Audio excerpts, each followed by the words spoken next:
Good morning student. Chemistry class में आपका स्वागत है। आइए आज हम लोग पढ़ते हैं पार्ट 5 में प्राकृतिक संसाधन के आगे का भाग जल प्रदूषण। ठीक है, देखिए जल प्रदूषण बहुत ही इम्पोर्टेंट क्वेश्चन है। हमने आपको पहले बताया था कि जल के बारे में बताया था पिछले क्लास में, और आज हम बताएंगे जल प्रदूषण कैसे होता है और इसको बचाने का उपाय क्या है। ठीक है, पहले आइए समझते हैं ना कि जल प्रदूषण कहते किसको। देखिए दो तरह से जल प्रदूषित हो सकता है, एक तो प्राकृतिक ढंग से और एक मानवकृत ढंग से। ठीक है, तो हम कह सकते हैं इसको परिभाषा के रूप में कि जब प्राकृतिक या मानवकृत के द्वारा जल की गुणवत्ता में कमी आ जाती है तो उसको क्या बोलते हैं? जल प्रदूषण। ठीक है, एक बार जल प्रदूषण कब होता है? जब प्राकृतिक ढंग से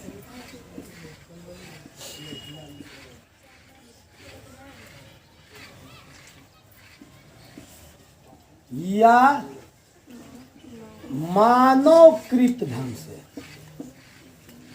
अब देखिए प्राकृतिक ढंग क्या है जी? मान लीजिए जब अम्लीय वर्षा हो जाए, सही है, जल है, आंधी तूफान आ जाए, धूलकण उसमें समा जाए प्रकृति के द्वारा, तो जल प्रदूषित हो जाएगा।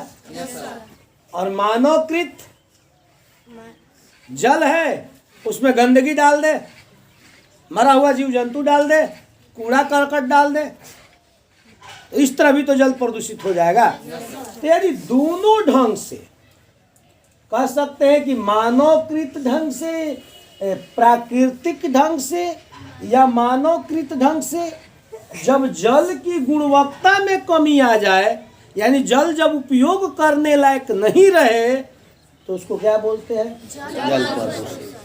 सही है, कोई दिक्कत? अब जल प्रदूषण के कारण आप बता सकते हो एकदम? मान लीजिए जल में कूड़ा करकट डालने से जल प्रदूषित हो जाएगा। मान लो यार शुद्ध जल है और उसमें आप कोई चीज गंदगी कूड़ा करकट डाल दे तो जल पीने लायक रहेगा? ठीक है, मृत जीव जंतुओं को डाल देने से, अम्लीय वर्षा होने से, आंधी तूफान आने से भी जल प्रदूषित हो जाएगा। क्योंकि आंधी तूफान आएगा, धूल लाएगा, पानी को क्या कर देगा? गंदा कर देगा। जल में मलमूत्र त्याग करने से, नदी के किनारे जो कल कारखाने लगे होते हैं, उससे जो कूड़ा कचरा निकलता है वो सीधे कहाँ जाता है? नदी में। उससे भी जल प्रदूषित होता है। आपके गांव के बगल से नहर गुजरा है और पूरे गांव की नली जाके कहाँ मिलती है? नहर में। और जितना गांव की गंदगी है, यानी नाले से जो गंदगी बह के आती है वो कहाँ गिरता है? तो पानी शुद्ध हो रहा है क्या? शुद्ध हो रहा है। और उसी को जीव जंतु पिएंगे, उनको रोग होगा कि नहीं होगा? तो जब हम कह सकते हैं कि जब जल अपनी वास्तविक गुणवत्ता को खोने लगता है तो उसको हम क्या कहते हैं? जल प्रदूषण। और ये कैसे हो सकता है? दो तरह से, एक प्राकृतिक ढंग से और एक मानवकृत ढंग से। Any doubt? तो हमने आपको बताया, अब अगर जीव जंतु को ले जाकर भी जल में धो देंगे तो जल प्रदूषित हो जाएगा ना। सारी गंदगी तो उसी में ना धो दिए, मलमूत्र त्याग कर देंगे। कोई देखिएगा देहात साइड में क्या होता है ना कि जीव जंतु मर गया और उस मरे हुए जीव जंतु को हमने क्या किया? ले जाके नदी में, आर में, पोखर में बहते हुए पानी में डाल दिया, जल प्रदूषित हो जाएगा। यहाँ लिख सकते हो, कूड़ा करकट डालने से, मरे हुए जीव जंतु डालने से,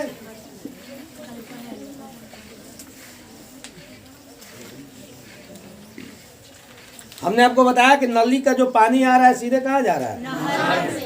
जल प्रदूषित हो रहा है। नदी के किनारे जितने कल कारखाने बसे हुए हैं सब उनका कचरा कहाँ जाता है? जल प्रदूषित हो रहा है। देहात के जितने सारे लोग हैं कहाँ जाकर मल मूत्र का त्याग कर देते हैं? नदी के तट पे।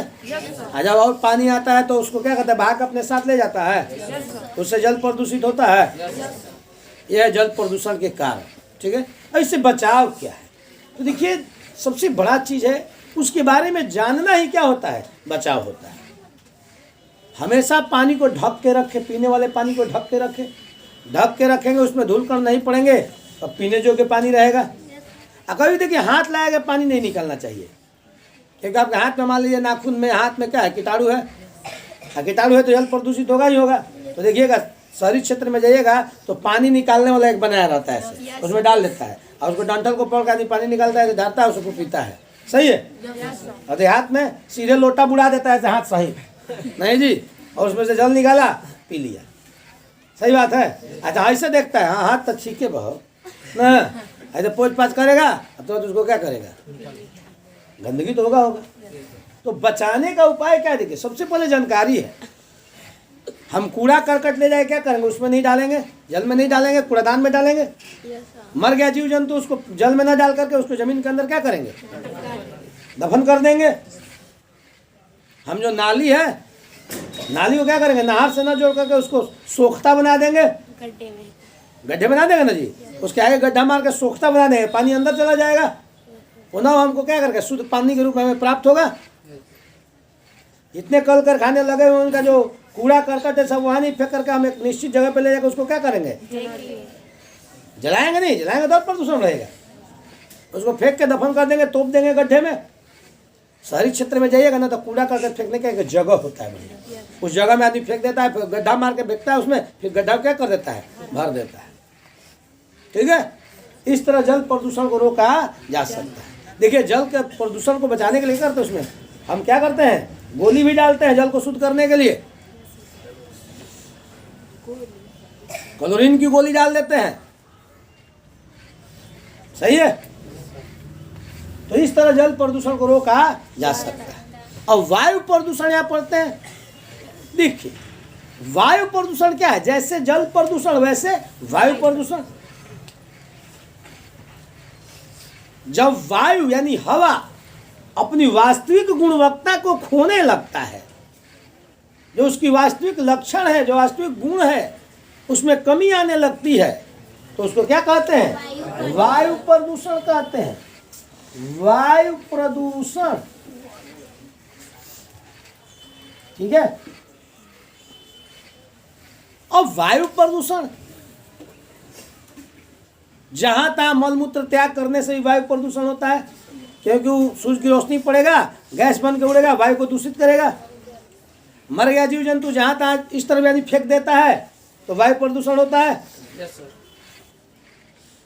पेड़ पौधे के कटाई करने से भी वायु प्रदूषण होता है, क्योंकि आप पेड़ पौधे कटाई कीजिएगा और हम लोग क्या करेंगे? ऑक्सीजन लेंगे और CO2 छोड़ेंगे, तो वायुमंडल दूषित होगा कि नहीं होगा? बोलिए। चिमनी के निकले हुए धुआं से भी क्या होता है? वायु प्रदूषण होता है। कल कारखाने से निकले हुए धुआं से क्या होता है? वायु प्रदूषण होता है। जितने प्रकार के वाहन चल रही है, मोटरसाइकिलें चल रही हैं और गाड़ियां चल रही है, उसके जो निकलता है उससे धुआं, उससे भी क्या हो रहा है? वायु प्रदूषण हो रहा है। हो रहा है क्या? और इससे बचाने का उपाय क्या है? फिर जानकारी ही बचाव है। अधिक से अधिक पेड़ लगाएंगे, वायु प्रदूषण नहीं होगा। जहाँ तहाँ मलमूत्र का त्याग नहीं करेंगे, वायु प्रदूषण नहीं होगा। एक चला था, देखिए, स्वच्छ भारत अभियान चला है ना। जिस घर में शौचालय रहेगा उसी घर में क्या करेंगे? हम अपनी बेटी की शादी करेंगे। ऐसा कोई प्रचार आप लोग देखे थे ना। ये है क्या? ये आपको, ये समाज को जागरूक करने का क्या है? जरिया है। शहर के लोग उतना मलमूत्र का त्याग बाहर नहीं करते हैं, रोड पे नहीं करते हैं। देहात के लोग ज्यादातर ये सब क्रिया करते हैं। जबकि प्रधानमंत्री राहत कोष से लैट्रिन बनाने के लिए पैसा मिलता था ना जी, बना भी है लगभग। लेकिन अभी भी लोग क्या कर रहे हैं? लैट्रिन में न जा करके कहाँ जा रहे हैं? खुले में जा रहे हैं। तो वायु तो प्रदूषण होगा ना जी। अभी भी जानकारी आप कीजिए। देखिए, हम लोग जानते हैं कि जल शुद्ध 1% है पीने के लिए, फिर भी हम जल का क्या कर रहे हैं? लगातार दोहन कर रहे हैं। तो कमी तो हमें को ना झेलना पड़ेगा। बोलिए। आज 20 रुपये लीटर। देखिए, हम जब पढ़ते थे, आपकी उम्र के थे, तो हम नहीं सोचते थे कभी भी गंज भरसा में पानी खरीदना होगा। आज 20 रुपये लीटर पानी खरीदना पड़ रहा है, राइट है? बोलिए, आपके यहाँ जी, आपके बाजार मार्केट में मिल रहा है, तो हमको पानी दो 1 लीटर 20 रुपये में। आप क्या सोचते हो? इसको गंभीरता से नहीं ले रहे हो ना, तो गंभीरता से लो। अगर गंभीरता से नहीं ले रहे हो ना, तब दिक्कत होगा आगे, ये जान लो। हो सकता है कि आपका पीढ़ी जब हमारे लायक हो जाएगा, आप हमारे जैसे हो जाएंगे, तो फिर क्या होगा? सोचिए, 100 मत कहिए, 200 कहिए, क्योंकि आपकी उम्र के हम थे ना, तो 40 रुपये हम लेके जाते थे और मीट मिल जाता था, खस्सी का मीट 1 किलो, और आज 600 रुपये हो गया है। सोचिए, तो मेरी उम्र का 10 गुना बढ़ गया, मैं 60 साल का हो गया, ऐसा तो नहीं है। लेकिन देखिए महंगाई कितना बढ़ रहा है। तो आपको यहाँ क्या करना होगा? सोचना होगा। वायु प्रदूषण को रोकने का उपाय सोचना ही है। हम कूड़ा करकट को क्या करेंगे? कूड़ेदान में डालेंगे। मरे हुए जीव जंतु को जमीन के अंदर क्या करेंगे? दफनाएंगे। मल मूत्र का यहाँ तहाँ त्याग हम नहीं करेंगे। अब तो गाड़ी देखिए, अब तो सीएनजी गैस पे गाड़ी आ गई है, हम गैस युक्त गाड़ी का इस्तेमाल करेंगे। अब तो बैटरी से गाड़ी आ गई है चलने वाली। ये सब क्यों आ रही है पता कीजिए? क्योंकि प्रदूषण को रोकना है। अगर प्रदूषण नहीं रुका तो हम लोग को सांस लेना मुश्किल हो जाएगा। अभी दिल्ली में देखिए, इतना वायुमंडल दूषित हो जा रहा है कि लॉकडाउन और प्रदूषण को हटाने के लिए लगाया जा रहा है। पहले तो लॉकडाउन लगाया जा रहा था किस लिए? कोरोना से बचने के लिए।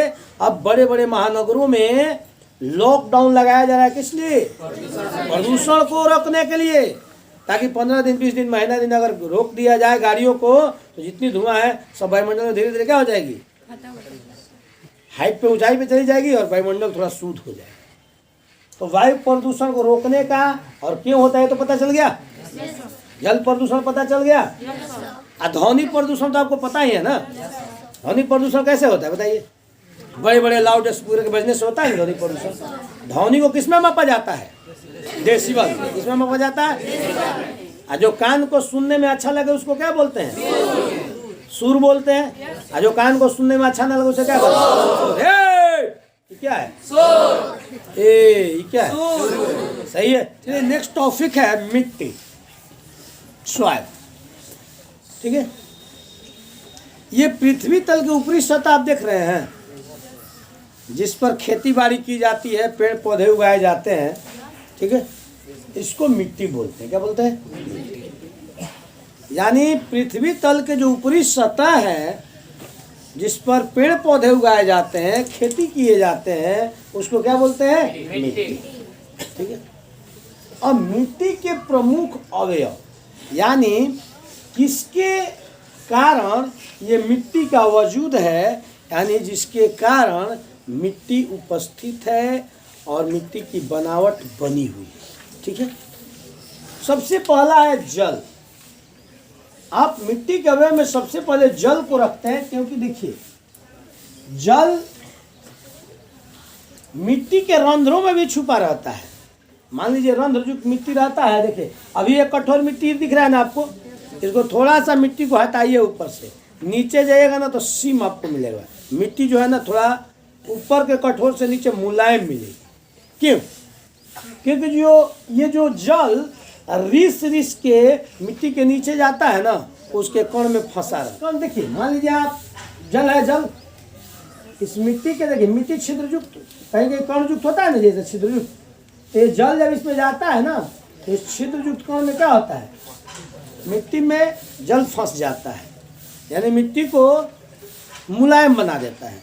आप कभी कभी हाथ तो मिट्टी से मांजे हैं, तो 2 तरह के मिट्टी कभी कभी हाथ में आ जाता है। एक पे पानी डालते हैं तो नहीं पिघलता है, और एक पे पानी डालते हैं तो तुरंत क्या हो जाता है? पिघल जाता है। ऐसा होता है क्या? तो वही जो पिघल गया वो कैसी मिट्टी है? छिद्रयुक्त मिट्टी है। तो ये जो जल है इस छिद्रयुक्त मिट्टी के अंदर चला जाता है, और इसी जल से पेड़ पौधे क्या करते हैं?